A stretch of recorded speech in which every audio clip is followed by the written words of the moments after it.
Ciertamente quisiera iniciar estas palabras en estos 15 minutos, en primer lugar agradeciendo al Instituto Panamericano de Derecho Procesal tomar a Panamá en cuenta para la celebración de este evento, especialmente a través de su presidente, el doctor Granillo Fernández. En segundo lugar, pedirles disculpas que ayer no pude estar aquí por razones profesionales y quizás decirles también que ya yo no sé si una conferencia es lo mismo que una clase o lo que sea, pero la idea siempre es dejar ideas y discusiones. El objetivo es dejar ideas y discusiones. Yo he preparado el tema estoy preparando el tema de los delitos económicos y su prueba para una conferencia en España el próximo mes. Y he querido compartir con ustedes algunas preocupaciones. Entonces, quisiera hablar de tres cosas.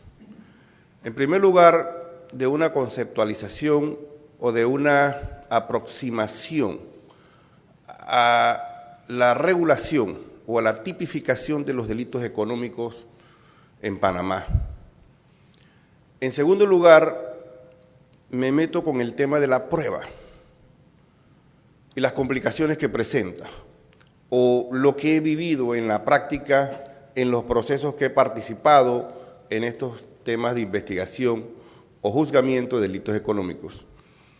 Y en tercer lugar, digamos que hablaríamos un poquito de dogmática penal aplicada a los delitos económicos.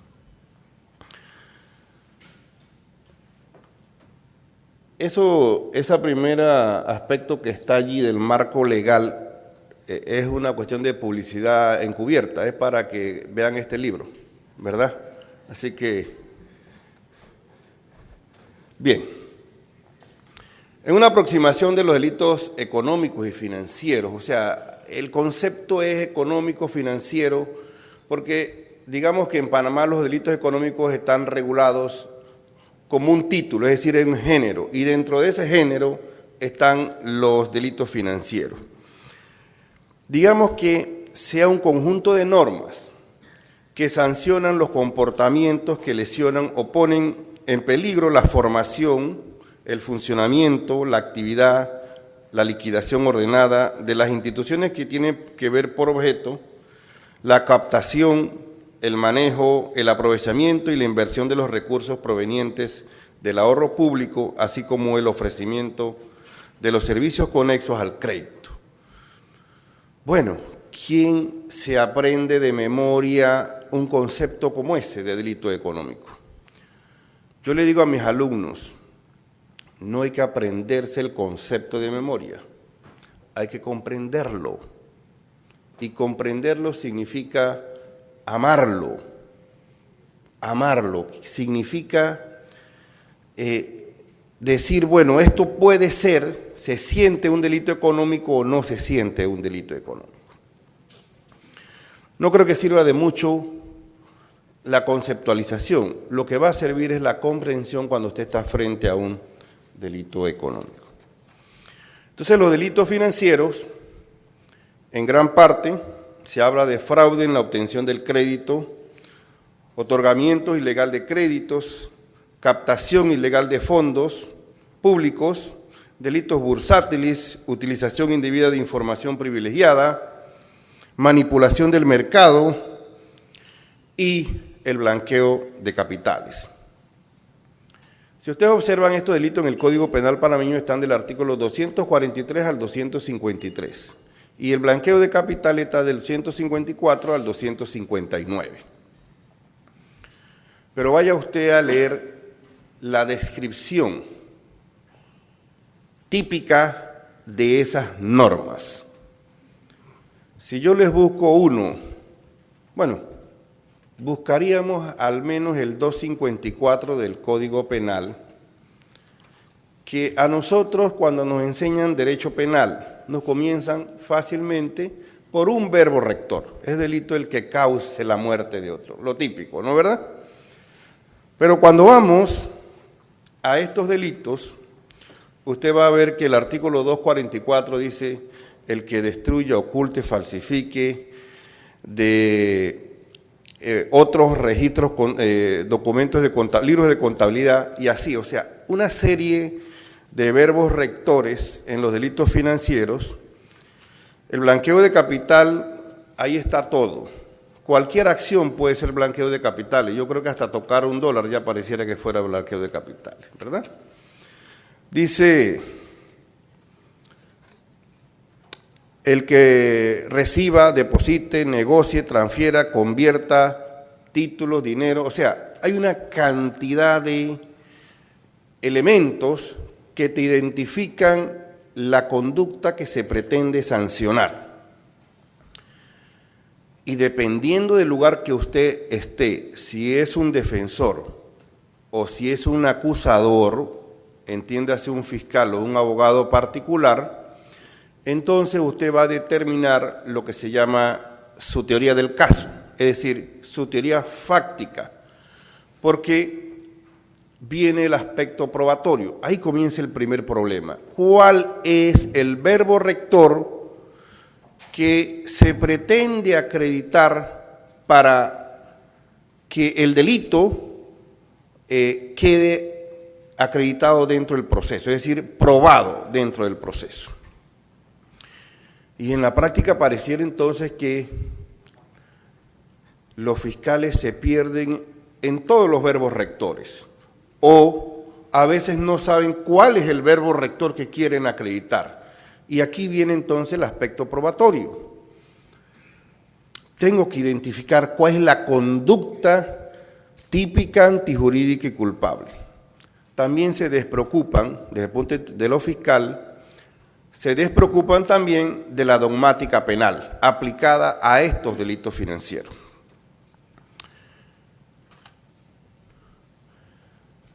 Ya entrando en los temas probatorios, entonces, en estos pocos minutos yo diría, el problema del derecho probatorio siempre ha sido el mismo: qué se prueba, quién prueba, cómo se prueba, cuándo se prueba y cómo se valora la prueba.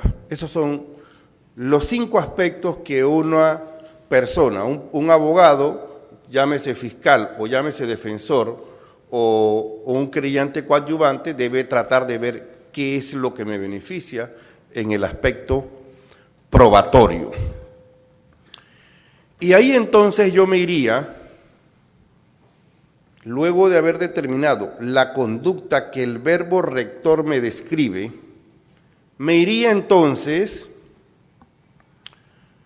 a lo que sería mi teoría del caso. Si yo soy abogado defensor, bueno, yo buscaré el elemento probatorio que me acredita la circunstancia de hecho o la situación fáctica que desligan o que me dan cuenta de la no existencia del delito. Así entonces, habría entonces que entrar en una discusión teórico-jurídica histórica. Los que tienen mayor edad me van a dar la razón en el sentido de que siempre hemos discutido cuál es el objeto de la prueba, ¿verdad? Unos dicen, bueno, el objeto de la prueba es la acreditación de los hechos. Otros dirán, el objeto de las pruebas es la acreditación de las afirmaciones de las partes. Y hay un grupo que decimos, el objeto de las pruebas es lograr el convencimiento del juez, ¿verdad? Leyendo a un profesor colombiano nos dice, la teoría del caso debe ser creíble. ¿Por qué la teoría del caso no debe ser verdad, necesariamente? La teoría del caso debe ser creíble. Significa que con la teoría del caso yo tengo que lograr que los 3 jueces que están ahí crean mi teoría fáctica de los hechos. En consecuencia, abogados, fiscales, cuando hablemos de la construcción fáctica, del elemento fáctico de la teoría del caso, entonces yo voy a acreditar el verbo rector que me identifica la conducta que yo quiero acreditar si soy un acusador, o la desligación o la no acreditación de la circunstancia de hecho que me afecta. Así está establecido, pues en el artículo 376 y el 383, si mal no recuerdo, una dice los hechos, otra dice cuando se valora la prueba, los jueces tratan de construir su convicción de conformidad con las reglas de la sana crítica. Así que yo en una consulta le decía a un alumno que me hizo hace mucho tiempo sobre qué era el delito de blanqueo de capitales, cuál es el... Mira, el delito de blanqueo de capitales como delito económico puede ser un control social de quien tiene dinero y quien no tiene dinero. Porque es que el dinero, tener el dinero, es un instrumento de poder. Y cuando alguien tiene dinero, hay que controlar cómo se usa ese dinero. ¿Verdad? Y aquí entonces me entro entonces a explicar un fenómeno muy de moda que le llaman las políticas de cumplimiento o políticas de compliance. Resulta entonces que si usted va a actuar, a tener un plan, la sociedad suya o la persona que intenten acusar de un blanqueo de capitales, 3 minutos me han dicho, veo que tiene de 5 o de 3, yo creo que esto va a ser la lotería, ¿no? Voy a comprarlo. Decíamos entonces que al tener las políticas de cumplimiento, si una persona jurídica o natural tiene un programa de cumplimiento, entonces habría que ver el ente supervisor, la superintendencia, el reconocimiento de ese programa de cumplimiento. Si yo tengo un programa de cumplimiento y resulta que entró dinero no lícito a mi cuenta bancaria, entonces me preguntaría yo, y aquí entra la dogmática penal, si tener un adecuado programa de cumplimiento me sirve como una causa de justificación o como un elemento probatorio que a mí me libere de una responsabilidad penal. Pero vienen otros elementos. Elementos como, por ejemplo, la situación de las personas jurídicas, o sea, la situación real de las empresas.